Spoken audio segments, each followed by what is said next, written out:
자기가 하는 업무에 블록체인을 적용할 수 있느냐. 그럼 저는 이렇게 얘기합니다. 구글 검색에서 블록체인을 앞에 넣고 여러분이 하고 계시는 업무의 비즈니스명을 블록체인을 치시고 뒤에 치라는 겁니다. 그리고 검색을 하시면 너무나 많은 게 나올 거라는 거예요.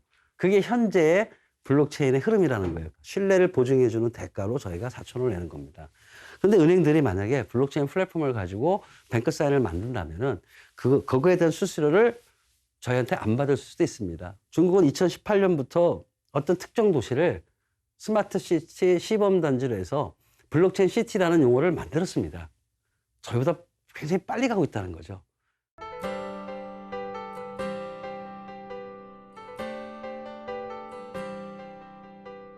안녕하세요. 동국대학교 국제정보대학원 블록체인 연구센터의 박성윤입니다. 그리고 블록체인 세상을 위해서 블록체인 플랫폼 개발 및 그리고 우리가 느낄 수 있는 블록체인 서비스를 개발하는 것도 함께 하고 있습니다. 지금까지 제가 블록체인에 대한 여러 가지 말씀을 드렸습니다. 꼭 기억해 주시고 싶은 거는 디지털 자산이라는 개념이라고 제가 말씀드렸지 않습니까? 그래서 이번 강연에는 제가 생각하는 많은 블록체인 사례들이 사실 있습니다. 암호경제 사례라고 얘기를 하는데요. 그런 많은 암호경제 사례 중에서 제가 생각하는 몇 가지 암호경제 사례를 설명을 드리도록 하겠습니다. 그리고 실질적으로 제가 오늘 말씀드리는 내용의 상당 부분은 이미 제가 실증 프로젝트를 다 거쳤기 때문에 현실적으로 서비스로 구현이 가능하다는 것을 말씀드리겠습니다. 일단은 제가 블록체인 생태계 얘기할 때 블록체인 서비스, 암호경제를 만드는 거를 스마트폰에서 앱이라는 개념과 비교해서 뎁이라고 말씀드렸습니다. 먼저 이드럼 기반의 뎁 생태계가 얼마나 활성화되고 얼마나 많은 서비스가 있다는 것을 보여드리기 위해서 이드럼에 대한 이드럼의 뎁 생태계를 먼저 설명드리고자 하는 것입니다. 그럼 먼저 이드럼의 홈페이지를 보시면 이게 이드럼의 홈페이지입니다. 여기서 제가 여러분께 한 가지 말씀드리고 싶은 거는 이드럼이라는 홈페이지에 들어가시면 이드럼을 이렇게 정의해 놨습니다. 이드럼은 탈중앙화된 어플리케이션, 뎁이 되겠죠. 우리가 얘기하는 뎁입니다. 암호화된 어플리케이션을 위한 글로벌 플랫폼이다. 이렇게 되어 있습니다. 뎁이라는 게 제가 뭐라 하냐면은 스마트 계약으로 만들어진 어떤 하나의 서비스를 말씀드렸고요. 그것들은 스마트 계약으로 만드는 얘기 무슨 말이냐면은 컴퓨터 위에서 실행되는 소프트웨어를 제가 스마트 계약으로 말씀드렸습니다. 그 얘기는 뭐냐면은 뎁 생태계가 돌아가기 위해서는 블록체인 컴퓨터라는 게 있어야 된다는 얘기지 않습니까? 이드럼이라는 게 사실은 뭐다? 바로 그 스마트 계약이 돌아가는 컴퓨터라는 거를 내포하고 있다는 겁니다. 이드럼 홈페이지를 조금 내려가면은 요 세 가지 항목이 나타납니다. 이드럼 소개, 개발자, 엔터프라이즈. 여기서 이드럼 소개 중에서 이드럼 시작하기를 클릭을 하시면요. 여러 개 항목이 나옵니다. 이 화면 맨 밑에 보이실지 모르겠지만 탈중앙화된 애플리케이션 뎁이라는 항목이 있습니다. 제일 왼쪽 중간쯤에 이드럼 사용하기에 보면요. 거기를 누르시지 않습니까? 거기를 클릭하시면 이렇게 또 뜹니다. 이드럼 뎁이라는 게 있습니다. 여기서 이드럼 뎁을 클릭을 하시면은 드디어 이드럼 생태계가 나오기 시작합니다. 이 화면이 뭐냐면 현재 서비스의 인기 순위로 이렇게 순위를 매긴 상태에서 이드럼의 뎁들이 이제 표현되는 겁니다. 이 페이지의 화면 위를 보시면 스테이트 오브 뎁이라고 되어 있지 않습니까? 즉, 뎁 현황이라고 보시면 됩니다. 그 오른쪽에 보시면 통계라는 항목이 메뉴가 있습니다. 그 통계를 누르시면요. 드디어 이제 제가 여러분께 설명드리는 화면으로 들어갑니다. 뎁 통계라는 건 뭐냐면 현재 돌아가는 뎁의 개수가 제일 오른쪽에 있는 겁니다. 그게 뭐냐면은 3,785개입니다. 요게 어저께 날짜입니다. 저게 오늘의 뎁 생태계 현황입니다. 3,785개라는 건 무슨 말이냐면은 이드럼을 포함한 블록체인 플랫폼에 돌아가는 암호 경제 사례가 3,785개가 돌아간다는 겁니다. 이 통계를 조금 더 이제 세분화 플랫폼별로 어떤 블록체인 플랫폼에서 돌아가는지를 나타내는 통계도 있습니다. 좀 밑으로 내려가시면 이렇게 나옵니다. 플랫폼에 따른 뎁 생태계가 나옵니다. 여기 보시면 여러분도 아시는 것이 있습니다. 국내 건데요. 일단 전 세계적으로 제일 제가 유명한 게 이드럼 뎁 생태계라고 말씀을 드린 이유는 이드럼을 기반으로 돌아가는 암호경제 사례가 이드럼 같은 경우는 3,060개가 있다는 겁니다. 그리고 두 번째로 많은 게 EOS라고 그 EOS를 기반으로 하는 게 334개를 얘기합니다. 저기 보시면 클라이튼이라는 게 있습니다. 저기 우리나라 그 대표 카카오가 이제 개발한 그 블록체인 플랫폼인데요. 거기서도 현재 기준으로 64개의 덱들이 돌아간다고 생각하시면 됩니다. 이런 식으로 제가 요걸 꼭 말씀드리고 싶은 얘기는 우리가 생각하는 것 이상으로 현재 많은 암호경제 사례들이 실질적으로 서비스되고 그리고 서비스를 개발하기 위해서 노력한다는 걸 보여주기 위해서입니다. 그래서 저한테 많은 사람들이 얘기할 때 이런 얘기를 하잖아요. 첫 번째가 뭐냐? 자기가 하는 업무에 블록체인을 적용할 수 있느냐? 그럼 저는 이렇게 얘기합니다. 구글 검색에서 블록체인을 앞에 넣고 여러분이 하고 계시는 업무의 비즈니스명을 블록체인을 치시고 뒤에 치라는 겁니다. 그리고 검색을 하시면 너무나 많은 게 나올 거라는 거예요. 그게 현재의 블록체인의 흐름이라는 거예요. 중요한 건 블록체인, 자기가 하는 관련된 영역에서 블록체인을 적용하는 걸 어떻게 해야 되느냐가 문제가 아니라 그런 자료를 찾는 게 문제가 아니라는 거예요. 너무 많다는 거예요. 이미 저희는 블록체인 세상을 향해서 상당 부분 진전되고 있다는 겁니다. 제가 오늘 이제 구체적인 그 사례를 제가 설명을 드리기 전에 어떤 식으로까지 이더리움은 지금 홈페이지가 구성이 잘 되어 있냐면요. 지금 보이는 화면이 보면은 제일 왼쪽에 플랫폼이라는 게 있고 그 다음에 그 분야라는 게 있습니다. 그 플랫폼에 이더리움을 치시고요. 분야를 보시면 굉장히 모든 분야들이 다 있습니다. 게임도 있고 도박도 있고 금융도 있고 소셜도 있고 이런 게 많습니다. 그거를 클릭하시면 거기에 해당되는 현재의 탭들이 나타납니다. 그게 바로 뭐냐면 그 분야에서 현재 개발되고 서비스 중인 암호경제 사례들을 보여줄 수 있다는 겁니다. 우리 주변에 이미 블록체인 서비스가 일상화되어 있습니다. 여러분이 이제 거의 자주 사용하시는 인터넷 뱅킹에도 블록체인 서비스가 있다는 것을 보여드립니다. 대표적인 사례가 뱅크사인이라는 게 있습니다. 여러분 혹시 뱅크사인을 들어보셨는지 모르겠습니다. 현재 우리나라 대표적인 은행들에서 거의 다 사용하고 있고요. 제가 지금 거래하고 있는 우리은행도 이 뱅크사인을 적용해서 사용하고 있습니다. 이게 블록체인 기반의 서비스라는 걸 여러분들 알고 계시나요? 이게 지금 우리은행 홈페이지입니다. 여기 보면 개인 로그인을 치게 되면은 인증서 로그인이라는 게 있습니다. 인증서 로그인에 보면은 공동인증서, 저게 기존에 우리가 쓰던 공인인증서를 의미하는 거고요. 그 옆에 금융인증서라는 게 있습니다. 이 말 속에는 전자상품법이 개정이 돼서 공인인증서만 법적 효력을 받는 게 아니라 사설인증서도 법적 효력을 줄 수 있다고 개정이 됐습니다. 그래서 은행들이 만든 사설인증서입니다. 그 밑에 보시면은 뱅크사인 로그인이라는 게 있습니다. 그리고 그 뱅크사인 로그인을 설명하는 게 블록체인 기반의 서비스로 더욱 안전하고 편리하게 인증해 주세요라고 합니다. 현재 저희가 통계를 내보니까 뱅크사인이 나온 게 2019년도 초에 나왔습니다. 한 2년 정도 흘렀죠. 근데 아직 사람들이 이 뱅크사인에 대해서는 잘 모릅니다. 실제 서비스가 적용이 되고 있는데도 불구하고요. 제가 오늘 설명드릴 내용은 이제 뱅크사인을 만드는 블록체인 플랫폼을 써서 어떻게 만들었는지 그리고 저게 어떤 의미가 있는지를 먼저 설명을 드리고자 하는 겁니다. 여러분 뱅크사인을 제가 설명을 드리기 전에 먼저 공인인증서라는 체계를 좀 이해하셔야 됩니다. 여러분들이 공인인증서를 사용을 해서 인터넷 뱅킹을 하기 위해서는 공인인증서를 발급받아야 됩니다. 많은 사람들이 오해하시는 것 중에 하나가 공인인증서를 누가 발급해 주느냐? 은행에서 발급해 준다고 얘기를 합니다. 근데 그렇지 않습니다. 여러분이 공인인증서를 발급받기 위해서는 은행을 방문을 해서 은행에서 하는 일이 바로 뭐냐?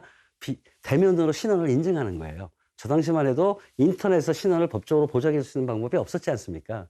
그래서 은행을 가서 신분증이나 이런 걸 내고 당신이 진짜 그 사람인지를 확인하는 대면 인증이 이루어져야 된다는 겁니다. 그러니까 대면 인증을 일어나서 은행에서 해주는 역할은 뭐냐면은 신원 확인을 해줍니다. 그리고 신원 확인했던 모든 서류를 소위 우리가 얘기하는 공인인증기관에 보내주게 됩니다. 그리고 그 공인인증기관을 통해서 우리가 공인인증서를 발급받게 돼 있습니다. 이게 기존의 공인인증서의 발급 체계입니다. 공인인증기관의 의미가 뭐냐면은 바로 우리의 인증서를 발급해주는 신뢰기관이라고 이해하시면 됩니다. 여러분이 인터넷뱅크에서 가장 많이 쓰시는 게 금융결제원 또는 민간에서는 한국정보인증, 한국전자인증이라는 게 있습니다. 회사가 있습니다. 그 회사들이 해주는 역할은 뭐냐면은 우리들의 인증서를 법적 효력이 있게끔 신뢰할 수 있는 범위 내에서 저에게 발급해주는 그걸 우리는 공인인증기관이라고 얘기를 한다는 겁니다. 뱅크사인은 바로 뭐냐면은 블록체인의 탈중앙화 개념을 이 공인인증기관에 적용한 것입니다. 그게 무슨 말이냐면요. 앞으로 공인인증기관이 필요가 없게 됩니다. 왜냐하면 신뢰기관인 공인인증기관을 우리 은행들이 서로 블록체인 플랫폼으로 연합을 해서 공인인증기관을 대체할 수 있는 인증서를 발급해 줄 수 있다는 겁니다. 저게 소위 말하는 블록체인 플랫폼의 탈중앙화 개념이 되겠죠. 이렇게 되면 어떤 일이 발생을 하냐면요. 여러분이 느끼실 때는 은행에 가서 공인인증서를 발급하기 위해서 신원을 확인하고 신뢰기관인 공인인증기관에서 인증서를 발급받는 게 아니고요. 은행에서 자체적으로 뱅키사인이라는 거를 신원 확인을 통해서 저에게 뱅키사인을 발급해 줍니다. 그러면 저희가 공인인증기관에서 발급받는 과정이 없어지겠죠. 프로세스가 하나 개선되겠죠. 뱅크사인은 공인인증기관이라는 신뢰기관을 블록체인 플랫폼으로 탈중앙화시켜서 은행들끼리 블록체인 플랫폼을 만들고 그 속에서 우리의 인증서를 발급해주는 개념. 이게 바로 뱅크사인이라고 이해하시면 됩니다. 그러면 많은 사람들이 저한테 또 질문을 던집니다. 아니 왜 기존의 공인인증기관이 잘 돌아가는데 왜 꼭 이렇게 뱅크사인을 발급해야 되느냐. 예, 뭔가 개선되고 우리에게 이익이 되는 게 있어야 되겠죠. 이때 많은 사람들이 쉽게 생각할 수 있는 것은 수수료 절감입니다. 예를 들어서 공인인증기관을 이용하기 위해서 우리는 특수 목적용 인증서가 아닌 이상은 일반용인 경우에는 연간 4,000원의 수수료를 내게 되어 있습니다. 신뢰를 보증해주는 대가로 저희가 4,000원을 내는 겁니다. 그런데 은행들이 만약에 블록체인 플랫폼을 가지고 뱅크사인을 만든다면은 그거에 대한 수수료를 저희한테 안 받을 수도 있습니다. 왜냐하면 그거는 은행들의 뱅킹 업무의 하나의 기능으로 볼 수가 있기 때문입니다. 그런데 그거보다 사실 더 중요한 게 하나가 있습니다. 그게 블록체인을 쓰는 이유이기도 합니다. 여러분이 만약에 A은행이라는 데 가서 기존의 공인인증서를 발급받았다고 생각을 해 보십시오. 그러면 A은행에서는 당연히 그 공인인증서를 쓸 수가 있습니다. 근데 만약에 자기가 A은행에서 발급받은 공인인증서를 비록 공인인증기관에서 발급받는 절차를 거쳤다 하더라도 B은행에서 그 공인인증서를 쓰려고 했을 때 여러분은 쓰실 수 있으신가요? 그럼 사람들은 얘기합니다. 쓸 수 있지요라고 얘기합니다. 쓸 수 있게 만들어 놨으니까요. 근데 문제는 그거를 쓸 수 있으려면 한 가지 절차가 필요합니다. 혹시 여러분 기억날지 모르겠습니다. 다른 은행에서 발급받은 공인인증서를 타 은행에서 쓰려면은 인증서 등록 절차라는 게 있습니다. 기억나시나요? 인증서 등록 절차를 거쳐야지만이 B은행에서 공인인증서를 사용할 수 있다는 겁니다. 왜 그럴까요? A은행에서 공인인증서를 발급을 받았다는 얘기는 A은행과 여러분 간의 정보 교환이 되겠죠. A라는 사람의 신원 확인을 했고 그것의 공인인증서라는 거에 대한 정보를 A은행은 갖고 있지만 B은행은 모르지 않습니까? 정보가 공유가 안 되잖아요. 그래서 B은행에서는 여러분의 인증서를 받기 위해서는 이 정보가 맞는지를 확인을 해야 되는 거고요. 그 확인을 위해서 공인인증기관을 한번 갔다 와야 되는 타행인증서 절차라는 개념이 필요하다는 겁니다. 블록체인 플랫폼의 특성이 채굴자들 연합해서 같은 정보를 투명하게 공개하면서 채굴을 한다고 제가 말씀을 드렸지 않습니까? 그래서 블록체인 앞에 뱅크 사인을 발행하기 위해서 은행들이 모여서 같이 인증서를 발급한다고 생각하시면 됩니다. 두 번째 사례는요. 요즘 이제 많이들 나오는 건데요. 이건 실제로 제가 우리나라 정부하고 그러니까 지방단체하고 한번 이런 암호 경제 사례를 구현하기 위해서 노력을 한 제 경험을 한번 말씀을 드리겠습니다. 기부금입니다. 기부기관에게 기부금을 주면은 그 기부관리기관은 그 기부금을 통해서 소위 우리가 얘기하는 기부하고자 하는 사람들, 사회에 소외된다든지 아니면 저계층의 사람들을 위해서 기부한다고 생각하십니다. 근데 실질적으로 이러한 기부금 제도가 정착이 되고 활성화되려면 기부관리기관의 신뢰성이 담보가 돼야 됩니다. 그렇다면은 이러한 기부관리기관의 신뢰성을 갖다가 극복하기 위해서 블록체인이라는 특성을 적용을 한번 해보고 싶은 겁니다. 그 말은 무슨 말이냐면은 기부자가 기부단체에 기부금을 합니다. 그럼 그 기부단체 기부한 내역을 블록체인, 밑에 있는 블록체인 플랫폼에다가 다 일일이 투명하게 공개를 하는 것입니다. 제가 저번 시간에 말한 블록체인과 정보보호에 관련해서 말씀드린 것처럼 누가 기부했는지에 대한 개인정보 보호도 지킬 수가 있습니다. 그건 왜냐? 블록체인의 정보보호 기능이 있기 때문에. 이렇게 해놓으면은, 이 기부단체에 얼마나 많은 돈이 기부됐는지를 클리어하게 실시간으로 알 수가 있다는 겁니다. 이제 집행이 문제겠죠? 집행을 한번 해봅시다. 실질적으로 기부관리기관이 저희가 기부한 돈을 가지고서 그럼 제대로 썼는지를 확인하기 위해서 기부단체가 우리에게 받은 기부금을 어떻게 관리하는지 집행하는 모든 내역을 또 기부 내역을 블록체인 플랫폼에 올리듯이 집행 내역을 블록체인 플랫폼에 올리는 겁니다. 그렇다면은 이 기부단체가 기부금을 어디에 어떻게 썼는지를 실시간으로 알 수 있겠죠. 그렇다면은 기부단체의 신뢰성을 보장하지 않더라도 블록체인이 그거를 보장해주는 역할을 해준다는 거죠.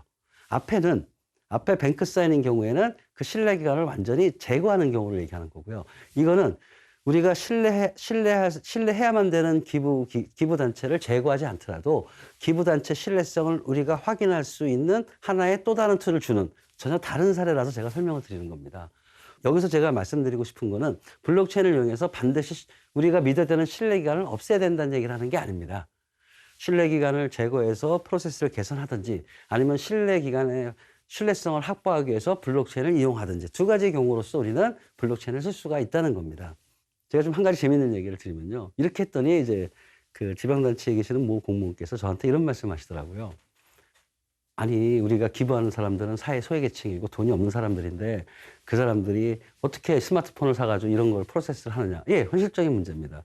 제가 이거를 계속 말씀드리는 이유는 블록체인 서비스로 우리가 암호경사를 만들다 하더라도 현실적으로 우리가 해결해야만 되는 또 다른 문제가 생긴다는 거를 말씀드리기 위해서 설명을 드리는 겁니다. 이제 조금 복잡한 사례를 제가 한번 설명드리겠습니다. 이것도 제가 실제적으로 실험을 했고요. 그 시범 서비스까지 했던 사례인데요. 여러분 들어보셨는지 모르겠지만요. 에너지 생태계에는 프로슈머라는 개념이 있습니다. 프로슈머가 뭐냐면요. 소위 우리가 얘기하는 프로듀셔. 그러니까 전기나 에너지를 생산하는 그 업체 사람들을 우리는 프로듀셔라고 얘기하고요. 그 전기를 쓰는 사람들을 우리는 컨슈머, 소비자라고 얘기합니다. 그러니까 프로슈머라는 거는 뭐냐면은 이 프로듀셔와 컨슈머를 합친 합성어입니다.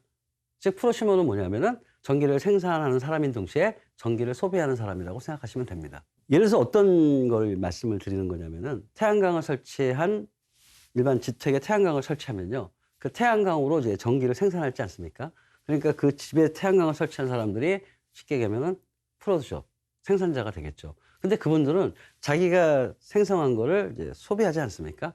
그러니까 그런 분들을 우리는 생산자인과 동시에 소비자라고 얘기해서 이제 프로슈머가 되는 거죠.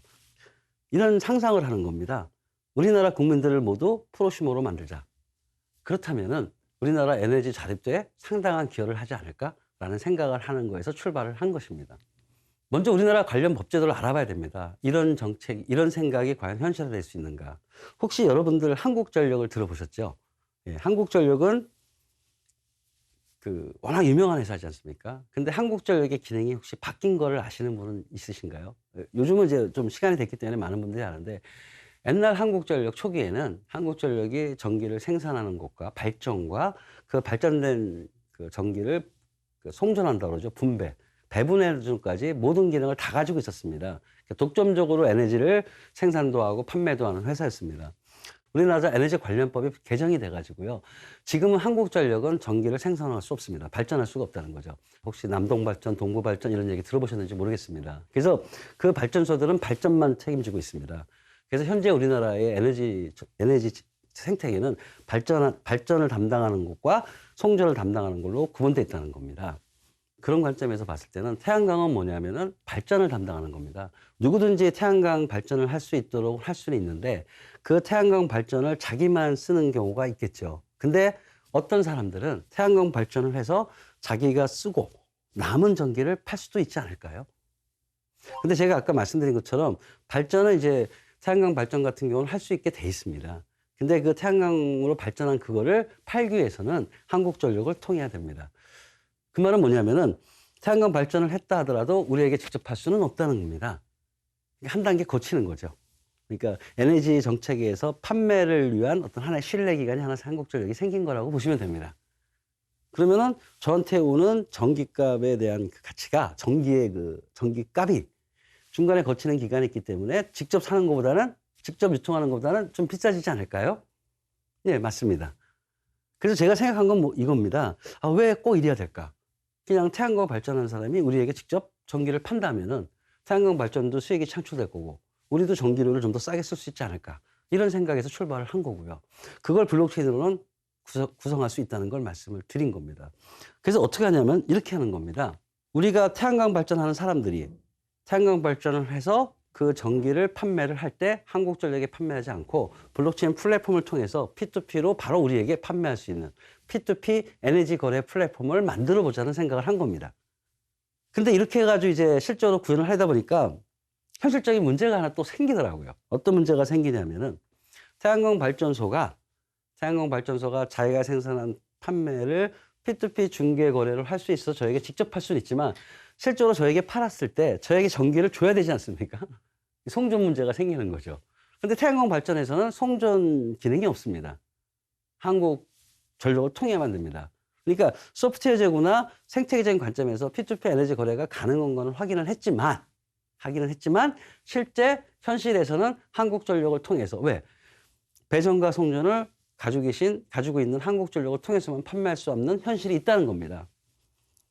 그래서 또 저는 어떤 생각을 했냐면요. 아, 그래. 그게 맞네. 그렇다면은 한국전력이 없이도 배전과 송전이 가능한 그런 지역이 없을까라는 생각을 한 거예요. 네. 그래서 찾았습니다. 있더라고요. 어디 있느냐? 아파트 단지 내, 빌딩 내. 아파트 단지 내는 공동 배전이라는 게 있습니다. 전기 관리하는. 그리고 빌딩 내에도 공동 배전이라는 게 있습니다. 그래서 아파트 단지 안에서는 이걸 실증할 수가 있더라는 거예요. 어떻게 실증했냐? 아파트 단지 내에 있는 어떤 한 가구에 태양광 발전을 설치하고 그거를 P2P로 그 아파트 다른 주변에 있는 전기를 쓰는 사람들한테 팔겠다는 겁니다. 그리고 송전 어떻게 하느냐? 그 아파트 단지가 이루어지는 그 아파트 단지 내에 그 공동 배전소가 영향을 끼치는 곳에 있는 사람들이 대상이 되겠죠. 네, 가능하지 않습니까? 예, 성공했습니다. 그리고 한 빌딩 내에서도 어떤 빌딩 사무실에 창문에다 태양광을 붙이고 전기를 생산해서 자기가 쓰고 혹시 남으면 그걸 같은 빌딩 내에 있는 다른 사무실에 전기를 주는 겁니다. 그거는 빌딩 내에 있는 또 공동 배전소가 있어서 가능합니다. 그래서 제가 지금 말씀드린 블록체인으로 P2P 에너지 거래 생태계가 어떤 한정적인 지역이지만 가능하다는 것을 실증을 했습니다. 제가 이 사례를 든 이유는요. 사실은 스마트 시티에 대한 얘기를 드리고 싶어서입니다. 우리나라가 지금 디지털 뉴딜 정책에 대해서 말씀을 드리겠지만 스마트 시티라는 거를 정책을 추진하고 있습니다. 디지털 혁신 중에 하나입니다. 스마트 시티는 뭐냐면은 굉장히 어려운 IT적인 용어 안 쓰더라도요. 인터넷 기반으로 그 도시 내에 있는 모든 것을 연결을 해서 우리가 가지고 있는 고도로 발달된 IT 기술을 써가지고 그 도시의 현실적인 문제, 공해 문제나 전기 문제나 이런 것들을 해결하고자 하는 원대한 포부가 스마트 시티입니다. 근데 스마트 시티는 기준 인프라가 뭐냐면 인터넷이라는 겁니다. 근데 저는 스마트 시티가 블록체인 개념을 넣어가지고 블록체인 시티로 가야 된다고 주장하고 싶은 겁니다.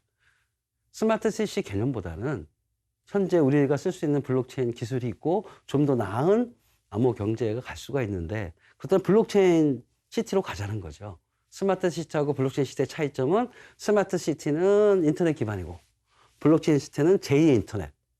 블록체인 인프라로 스마트 시티, 지금 생각하는 스마트 시티를 올린다면은 저는 그거를 블록체인 시티라고 얘기를 하는 거죠. 그리고 블록체인 시티의 목표를 P2P 생태계를 만들겠다는 겁니다. 근데 사례가 있습니다. 중국인데요. 중국은 2018년부터 어떤 특정 도시를 스마트 시티 시범단지로 해서 블록체인 시티라는 용어를 만들었습니다. 저희보다 굉장히 빨리 가고 있다는 거죠. 제가 얘기하는 거는 다시 한번 말씀을 드리지만 블록체인과 암호화폐에 대한 마음의 오픈을 하면은 우리가 생각하는 것보다 많은 일들이 현실에서 벌어지고 있다는 것을 다시 한번 강조드리는 겁니다. 다음 강연에서는 진짜 전혀 생각지도 못했던 우리가 미처 생각지도 못했던 우리들의 자산. 제가 블록체인을 그렇게도 말씀드렸잖아요. 암호 경제를 그들의 경제를 우리들의 경제 함께 잘 사는 경제라고 말씀을 드렸지 않습니까? 그런 블록체인이기 때문에 할 수 있는 암호 경제 사례를 좀 재밌는 사례를 제가 여러분께 설명을 드리도록 하겠습니다. 감사합니다.